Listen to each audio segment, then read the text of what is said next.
نحمده ونصلي على رسوله الكريم اما بعد فاعوذ بالله من الشیطان الرجیم بسم اللہ الرحمن الرحیم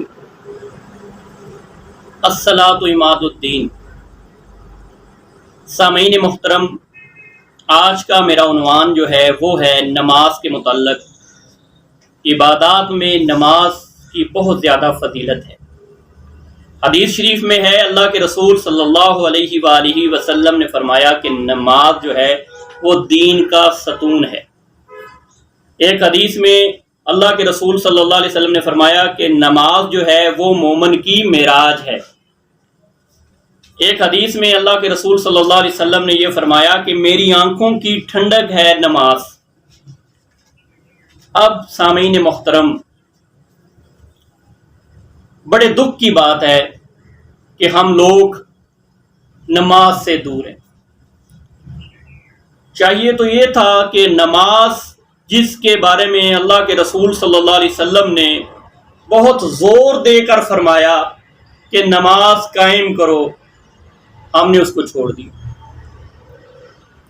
اگر ہم نماز قائم کرتے، 5 وقت کی نماز پڑھتے، اللہ کے سامنے جھکتے، تو اللہ سے مانگنا ہمیں آ جاتا اور اللہ کا قرب ہمیں مل جاتا۔ نقصان امت مسلمہ کا یہ ہوا کہ امت مسلمہ نے خالق کو نہیں پہچانا، جس وجہ سے بے راہ روی کا شکار ہوگی۔ اگر خالق کی پہچان امت مسلمہ کو ہوتی، مخلوق کو خالق کی پہچان ہوتی، بندے کو اپنے اللہ کی پہچان ہوتی، میں سمجھتا ہوں کہ جو اللہ کے قرب کا ذریعہ چیز تھی بندہ وہ نہ چھوڑتا۔ اب چاہیے تو تھا کہ اللہ کا حکم ہے کہ نماز قائم کرو، ہم نماز پڑھتے، نماز پڑھنے کے بعد اللہ سے مانگتے، اور اللہ تبارک و تعالی نماز کے پڑھنے سے ہمارے گناہوں کو معاف کر دیتا۔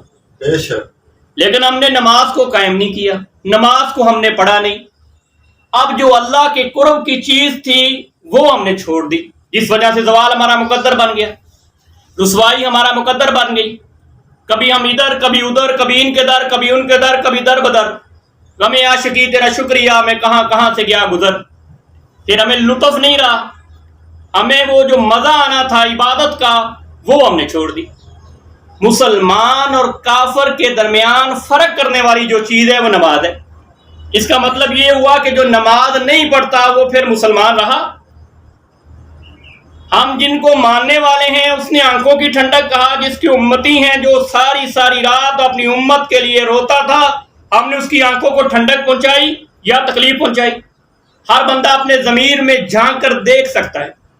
اگر ضمیر میں جھانک کر ہم دیکھیں تو یہ روز روشن کی طرح عیاں ہو جائے گا کہ ہم نے اللہ کا حکم چھوڑ دیا، اور اسی وجہ سے ہم نے اللہ سے مانگنا چھوڑ دی۔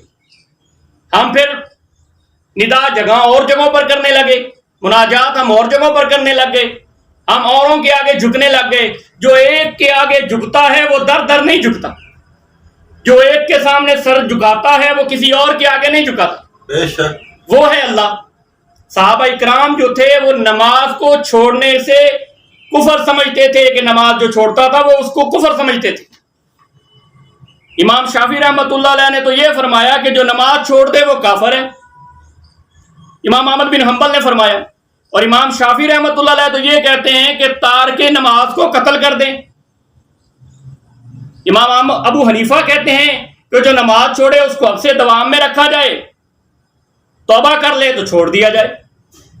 اب سامعین محترم، ہم نے نماز کو قائم کیا یا نماز کو چھوڑا، ہر بندہ اپنے گریبان میں جھانک کر دیکھ سکتا ہے۔ میں کسی پہ تنقید نہیں کرتا، تنقید ہمارا مقصد نہیں ہے، ہمارا مقصد صرف اصلاح ہے۔ ہم جو پروگرام شروع کرنے جا رہے ہیں، جس عنوان پر ہم دعوت فکر دے رہے ہیں، مردہ ضمائر کو ہم جھنجھوڑ رہے ہیں، امت مسلمہ کو بیدار کرنے کے لیے ایک کارواں ہم نے شروع کیا ہوا ہے کہ آج کا سویا ہوا انسان جاگ جائے اور اپنے اللہ کو پہچان لے۔ اسی کے سلسلے میں یہ دعوت فکر ہے، یہ سوچنے کا شعور ہے، یہ دیکھنے کا معیار ہے۔ میرے ملت کے جوانوں، روشن ضمیروں، میں آپ کے مردہ ضمیروں کو جھنجھوڑ کر آپ کے دل پر دستک دے رہا ہوں کہ خدا را اس کو سیریس لیجئے، خدا را اس پہ غور کیجئے، خدا را اس کو قائم کیجئے،